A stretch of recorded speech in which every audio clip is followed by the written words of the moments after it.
A'udzubillahi minasyaitonirrajim. Bismillahirrahmanirrahim. Alhamdulillah rabbil alamin. Wassallallahu ala sayyidina bil qasimil mustafa Muhammad wa alihil muntajabin al ma'sumin. Wa la'natullah ala a'daihim ajma'in minal an ila qiyami yaumiddin. Amina rabbal alamin. Allahumma kun li walikal hujjat ibnil Hasan salawatuka alaihi wa ala abai fi hadhihi sa'ah wa fi kulli sa'ah waliyan wa hafizan wa qaidan wa nasira wa dalilan wa aina hatta tuskinahu ardaka tawa'an wa tumatti'ahu fiha tawila birahmatika ya arhamar rahimin. Wa qila lahu alaihi salam, kaifa najiduka ya amirul mu'minin. Faqala alaihi salam, kaifa yakunu halu man yafna bi baqaihi wa yasqumu bi sihhatihi wa yu'ta min ma'manihi. Hikmah yang ke-115.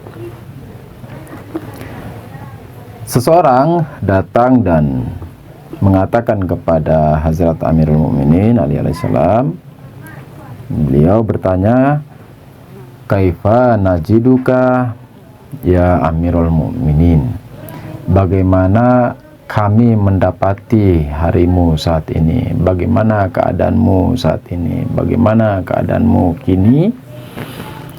Faqala alaihi salam, Imam alaihi salam, Hazrat Amir menjawab kepada orang yang bertanya itu, dikatakan, kaifa yakunu haluman yafna bi baqaihi, mau bagaimana lagi keadaan, memangnya bagaimana keadaan orang yang di dalam bakoknya dia fana. Satu.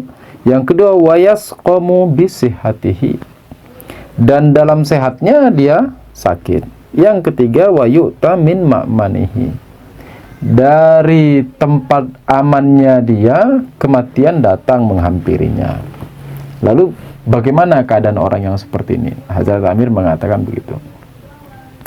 Hazrat Amir alaihissalam hendak mengajarkan kepada kita, ketika seseorang nanya, gimana harimu saat ini, gimana keadaanmu, gimana kondisimu, bagaimana, Hazrat Amir bilang, ya mau gimana, orang yang dengan kondisi tiga ini harus bagaimana, begitulah aku saat ini. Nah, tiga kondisi itu apa tuh? Yang pertama, bahwa yang namanya manusia di dalam adanya dia, di dalam saat ini dia, kan manusia saat ini sudah ada nih ya, kita dikatakan mumkinul wujud, tapi ketika kita sudah ada, kita kan menjadi wajibul wujud, tapi bil ghair kan ya. Jadi Yusuf, Pak Ali, Pak Rahmat, sekalipun dia mumkinul wujud, tapi ketika sudah mewujud dikatakan wajibul wujud. Namun wajibul wujudnya bil ghair, wajibul wujud bil ghair. Dikatakan oke, dia sudah ada. Nah, ketika sudah ada kan berarti terus ada tuh. Yang namanya sudah mewujud tidak bisa makdum kan ya. Oke, ada.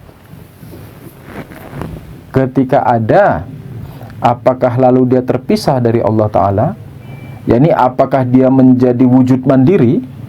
Yakni apakah dia tidak butuh lagi kepada Allah Ta'ala?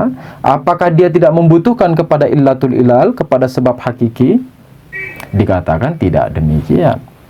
Sekalipun saat ini si mumkinul wujud itu sudah mewujud, maka di dalam bakoknya pun, di dalam bakoknya pun dia tetap butuh kepada wajibul wujud. Yusuf, Pak Rahmat, Pak Ali, saat ini kita mumkinul wujud. Iya, saat ini kita mumkinul wujud. Dan tapi saat ini kita sudah mewujud. Iya, saat ini kita sudah mewujud. Lalu kalau gitu saya tidak ada lagi dong kebutuhan sama wujud. Orang saya sudah wajib. Kan gitu. Saya sekarang sudah wajib, sudah wajib wujud. Berarti saya tidak butuh lagi itu kepada hak ta'ala, kepada illatul ilal. Kita katakan tidak demikian. Sekalipun saat ini kamu sudah wajibul wujud bil ghair, sekalipun bil ghair ya, tapi kan sudah ada. Sekalipun saat ini kamu sudah ada, namun hakikat kamu itu, ini nih, hakikat kamu itu, kamu adalah mumkinul wujud. Yang namanya mumkinul wujud, pada hakikatmu itu, kamu adalah mahiyah. Nah, ketika kamu mahiyah, kamu memiliki imkan, yakni kamu memiliki kemungkinan, bisa ada, bisa tidak. Dan yang namanya zatmu itu tidak pernah lepas dari dirimu, yakni, dengan kata lain, yakni hakikat zatmu itu adalah hakikat yang selalu membutuhkan. Kenapa? Karena kamu pada dasarnya, pada dirimu itu bisa iya, bisa tidak. Dan itu tidak akan bisa lepas dari dirimu. Kenapa? Karena kalau itu terlepas dari dirimu, maka kamu bukan lagi dirimu. Kamu imma wajibul wujud bizat, imma mumtani'ul wujud bizat, dan itu mustahil. Sedangkan kamu adalah mumkinul wujud bizat. Ketika kamu mumkinul wujud bizat, maka mumkinul wujud bizat itu tidak pernah lepas dari dirimu. Sekalipun saat ini kamu sudah wajibul wujud bil ghair. Yani sekalipun saat ini kamu sudah ada, tapi zatmu itu, mungkin wujudmu itu tidak akan pernah lepas dari dirimu. Nah, karena mungkinul wujudmu itu senantiasa bersama dirimu, senantiasa ada pada dirimu, maka sekalipun kamu dalam bako, sekalipun kamu dalam keabadian, kamu senantiasa selalu membutuhkan. Makanya kita mengatakan, iya, manusia abadi. Manusia abadi. Ya, ini apa? Sekalipun kita mengatakan dia hadis. Ya, ini apa? Yakni dia bermula dari ketiadaan. Ya, betul. Yani mayasbukuhul adam, kan begitu. Manusia itu kan sebelumnya tidak ada, lalu ada. Tapi begitu ada, maka dia akan menjadi abadi. Yani dia akan senantiasa ada tuh. Senantiasa ada. Nah, senantiasa ada ini, apakah terus kita tidak butuh kepada Tuhan? Nah, itu yang kita mengatakan bahwa betul bahwa setelah ada, yang namanya sudah ada itu tidak bisa makdum, maka dia abadi. Namun dalam keabadiannya itu dia mumkinul wujud.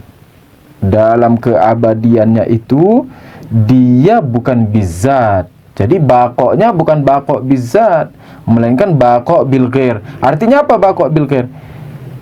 Kita mengatakan, apakah Pak Rahmat itu bakok? Iya, bakok. Kenapa? Sekarang sudah ada, sudah mewujud. Ketika sudah mewujud, tidak bisa makdum, tidak bisa sirna, maka akan senantiasa terus ada tuh.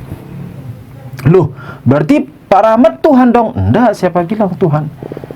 Bedanya Pak Rahmat dengan Tuhan, kalau Tuhan dia bakoknya bizat, kalau Pak Rahmat bakoknya bil ghair. Dan antara bizat dengan bil ghair ini sesuatu yang sangat banget. Ini sesuatu yang antara wijdan dan fiqdan. Ini perbedaan bizat sama bil ghair ini, yakni perbedaan mandiri dan bergantung, di mana satu dia adalah zat mandiri dan satu dia adalah zat yang bergantung pada zat selain dirinya. Dan ini merupakan perbedaan yang cukup besar dan sangat besar.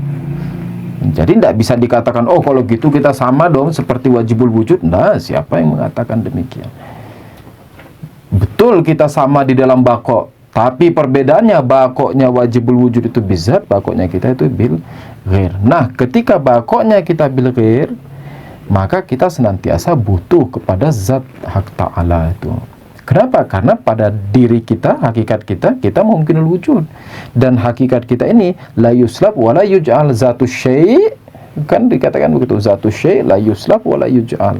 Zatnya sesuatu itu tidak bisa dibuang dan tidak bisa dipisahkan dari dirinya dan tidak bisa diberikan kepadanya. Dia adalah dirinya.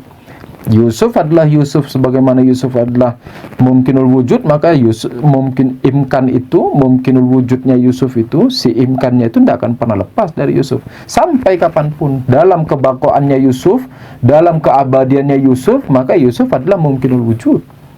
Ketika Yusuf mumkinul wujud, yang namanya mumkinul wujud itu apa? Bisa ada, bisa enggak, bisa mewujud, bisa makdum.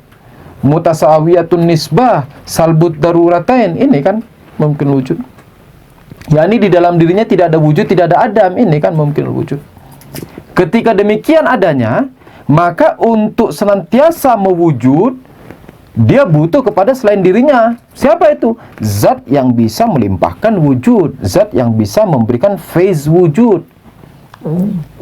Dan Allah Ta'ala, ketika Allah Ta'ala adalah sirful wujud, hakikat wujud, wujud murni, maka darinya lah segala wujud-wujud ini. Dengan demikian, maka kita bisa memahami bahwa yang namanya mumkinul wujud tak pernah sedetik pun terlepas dari wajibul wujud. Sebagaimana hubungan antara illat dan ma'lul, sebagaimana hubungan antara sebab dan akibat, maka antara sebab dan akibat tak pernah terlepas walau sedetik terkecil apapun. Dalam jangkauan waktu terkecil apapun tak mungkin terlepas antara ma'lul dan illah. Kapan saja illah tammah datang pada saat yang sama tanpa menunggu waktu, waktu itu juga ma'lul harus ada. Dan kapan saja ma'lul ada, darinya kita memahami illah tammah pasti ada. Nah, itu sinkhiyah illat wa ma'lul. Sekarang ketika kita tahu bahwa hak ta'ala, Allah Ta'ala itu illah tammah, maka pada waktu yang sama si ma'lul juga ada. Kan begitu, si ma'lul juga ada. Makanya kita katakan kalau begitu, selama hak ta'ala itu ada, kan Allah Ta'ala itu senantiasa ada tuh. Jadi selama hak ta'ala itu ada, maka ma'lul juga senantiasa ada. Iya, makanya kita mengatakan ma'lulnya juga abadi. Kenapa? Karena kalau ma'lulnya tidak abadi, kalau si ma'lul tidak abadi, maka ada satu masa di mana Allah Ta'ala dia ada dan dia illah tammah, tapi ada satu masa di mana ma'lulnya tidak ada. Sehingga darinya kita memahami bahwa ketika Allah Ta'ala ada tapi ma'lulnya tidak ada, berarti pada saat itu dia bukan illah tammah. Artinya dia sekaligus illah tammah, dia sekaligus tidak illah tammah. Ini jamak nakidin. Dan itu mustahil. Jelas ini. Dengan demikian terbukti bahwa si ma'lul ini, si makhluk ini ketika dia sudah ada, maka dia akan menjadi abadi. Bedanya di mana saya katakan tadi? Bedanya yang satu bizat, yang satu bil ghair. Bil ghair kita itu karena kita mumkinul wujud, karena kita imkan, dan imkan itu karena tidak ada wujud dan tidak ada adam di dalam dirinya, maka dia senantiasa di ben-ben itu, senantiasa di tengah-tengah itu. Yani bisa kanan, bisa kiri. Untuk menjadi kanan dan untuk menjadi kiri tidak bisa dari dirinya. Kenapa orang dia di tengah-tengah gimana? Sehingga untuk menjadi kanan atau untuk menjadi kiri, untuk mawujud atau untuk ma'dum, maka dia butuh sebab di luar dirinya. Untuk mewujud dia butuh sebab, butuh muasir, butuh illat, butuh sesuatu selain dirinya. Kan begitu. Nah, kita semua ini mungkin wujud, maka kita semua di dalam keabadian kita, karena kita mungkin wujud, kita butuh kepada Allah Ta'ala sebagai illatul illah. Inilah yang di dalam doa kumil kita mengatakan ilahi man li ghairuk. Apa? Di dalam doa kumil kita mengatakan ilahi man li ghairuk. Yani apa? Yani ya Allah, selain dirimu siapa lagi bagi diriku? Jadi kalau bukan kamu, maka siapa yang bisa mencerahkan wujud bagiku? Siapa yang bisa memfacekan wujud bagiku? Siapa yang bisa melimpahkan wujud bagiku? Yani dengan kata lain, kalau seandainya dalam jangkauan waktu terkecil apapun aku terpisah dari dirimu, yani aku bukan apa-apa dan aku sirna. Itu kan. Ini poin yang pertama. Poin yang kedua, wa yasqumu bisihhatihi, dalam keadaan sehatnya dia sakit. Dalam keadaan sehatnya dia sakit. Kita sebelumnya pernah membahas kurang lebih di sekitar 4 atau 5 tahun yang lalu di awal-awal kajian kita, di mana di sana saya pernah menyatakan bahwa kehidupan materi ini itu kehidupan tazahum namanya. Kehidupan materi itu kehidupan tazahum. Yani apa? Yani kehidupan materi itu kehidupan tabrakan.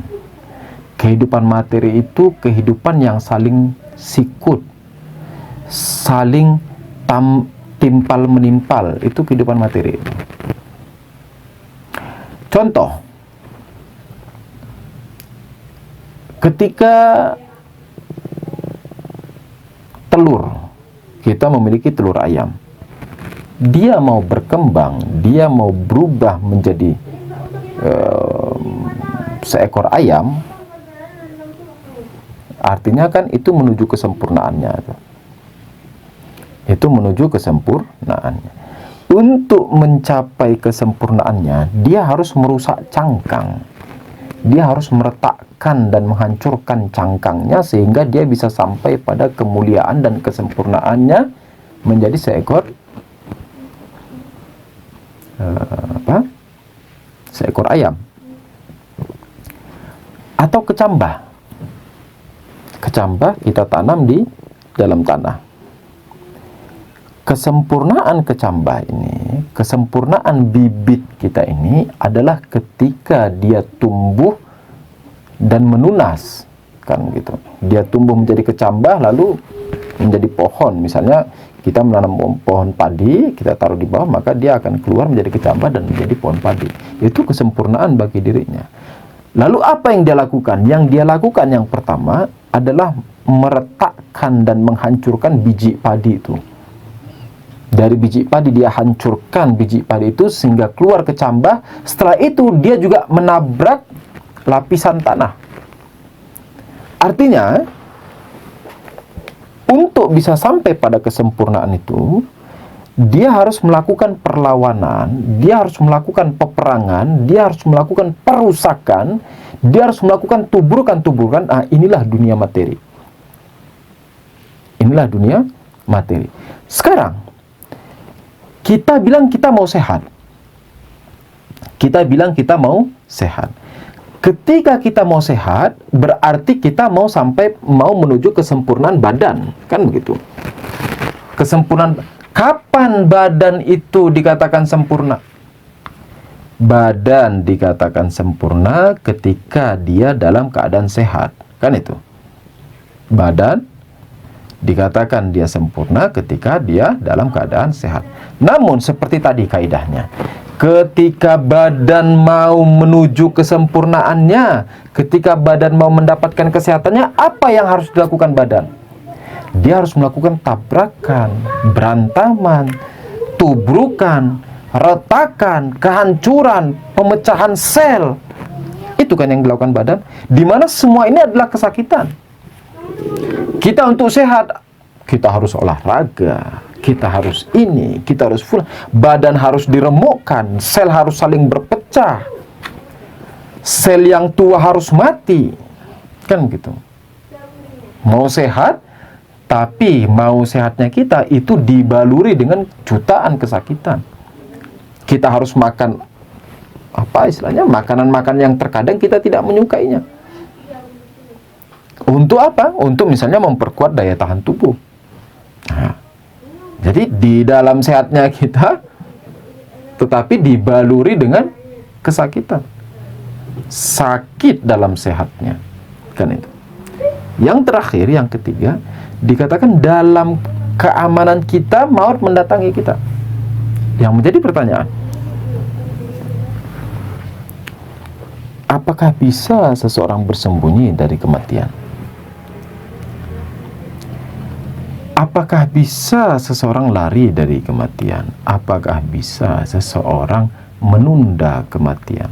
Apakah bisa seseorang mengatakan kamu jangan datang, nanti ketika aku panggil baru datang?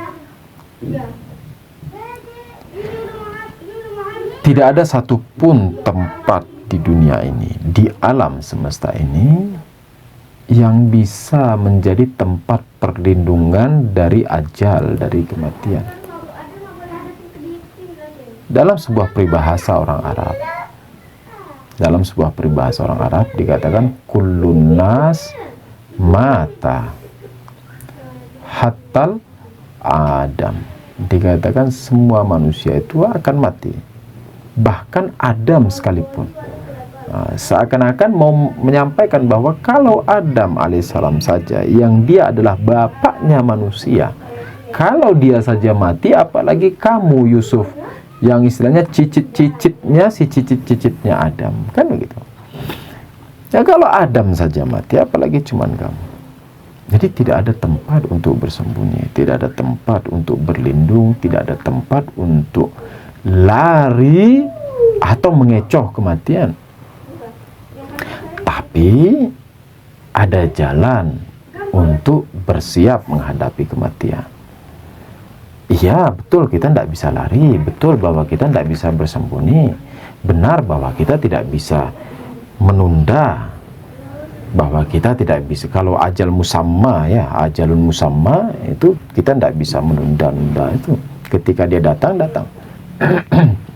Tapi kita bisa mempersiapkan, dan cara terbaik dalam mempersiapkan kematian adalah berpegang, an yatamassaka bihablillah, dengan kita bertamassuk, berpegang teguh, mencengkram tali Tuhan. Siapa tali Tuhan itu?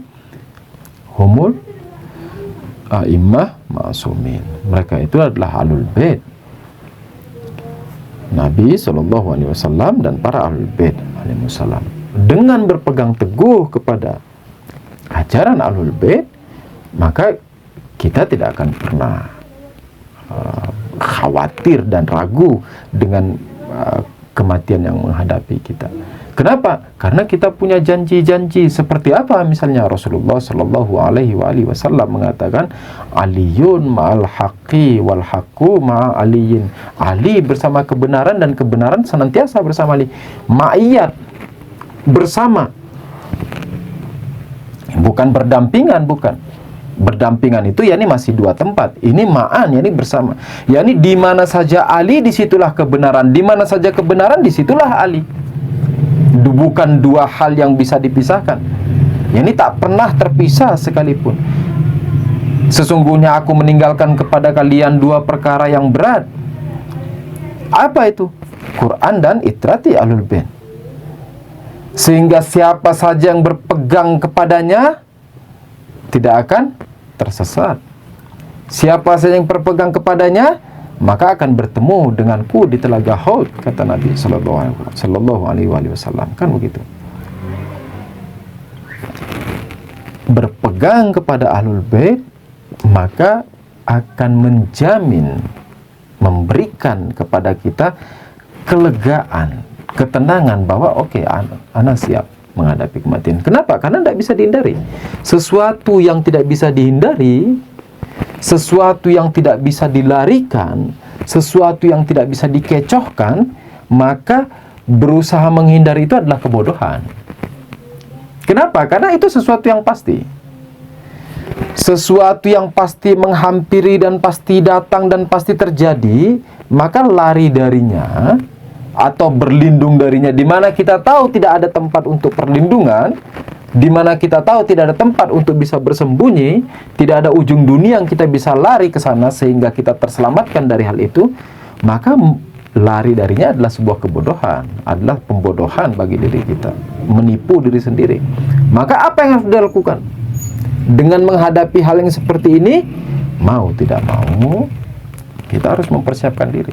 Sehingga ketika kematian datang, ajal datang, kita bersiap. Bagaimana cara bersiapnya? Seperti yang dikatakan, bahwa beriman dan beramal soleh, kan begitu. Ini dua kondisi, beriman dan beramal soleh.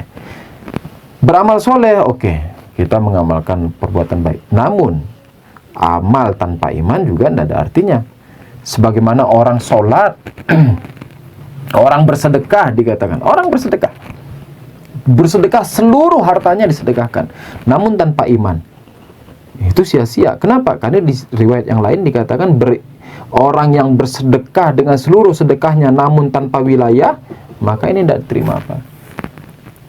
Sama sekali tidak diterima. Atau dia haji selama seumur hidupnya namun tanpa wilayah, juga tidak diterima sebagai apa-apa. Wilayah yakni keimanan. wilayah, yakni keimanan. Artinya beramal soleh dan iman, dua hal ini. Dua hal ini yang harus kita pegang, di mana dua hal ini juga yang akan menjamin keselamatan bagi kita, yakni beramal soleh dan juga beriman. Beriman yakni salah satunya kan rukun iman, tauhid, usuluddin tuh tauhid, yakni mengakui keesaan Allah Ta'ala, wahdatiyat Allah Ta'ala. Nubuwah, salah satunya adalah keyakinan kita bahwa imam adalah penunjuk jalan yang benar, penerus Nabi, khalifah bila faslin, khalifah setelah kenabian, yang menjaga agama ini dari penyelewengan, dari penyesatan. Nah, dan kita berpegang teguh apa yang dikatakan imam, kita berpegang teguh, dan kita bariun, yakni kita berlepas diri dari musuh-musuh Ahlul Bait. Saat ini musuh Ahlul Bait siapa? Saat ini musuh Ahlul Bait yakni Israel. Sebagaimana kalau di zaman Imam Husain alaihissalam, Abu Abdillah alaihissalam, bahwa di situ ada dua kondisi antara Yazid laknatullah alaih dan Abu Abdillah alaihissalam, maka di kondisi saat ini juga dua dimensi itu ada, hadir di depan kita. Satu dimensi Israel Amerika, satu dimensi Rahbar Aziz, Imam Khomeini, hafizahullah. Dua kondisi ini harus tetap kita jaga nih dalam kehidupan kita, sehingga kita tidak salah menempatkan kaki berada di posisi mana. Jangan sampai kita mengira itu yang benar padahal itu yang salah, sebagaimana yang dilakukan oleh pasukan-pasukan Umar bin Sa'ad, kan begitu. Pasukan Umar bin Sa'ad gagal dalam meletakkan kakinya berada di mana. Sekalipun Al-Hur dia berhasil, sekalipun terlambat, ya, agak telat, tapi alhamdulillah dia berhasil. Dia berhasil menempatkan kakinya tepat di mana. Nah, kita jangan sampai salah dalam meletakkan kaki kita. Maka harus tetap menjaga tawalli tabarri. Itu harus tetap dijaga dalam hidup kita. Tidak bisa semua disenangin, tidak bisa semua dicinta. Tidak bisa kita mencintai Sayyid Ali Khamenei juga tapi mencintai juga Trump juga. Itu tidak bisa. Tidak bisa kita mencintai Sayyid Hasan Rasulullah juga mencintai si Netanyahu juga. Tidak bisa. Dan tidak bisa juga semua dibenci. Tidak bisa kita membenci juga Netanyahu sekaligus membenci Rahbar, membenci Trump sekaligus membenci Haji Qasim Sulaimani. Tidak bisa.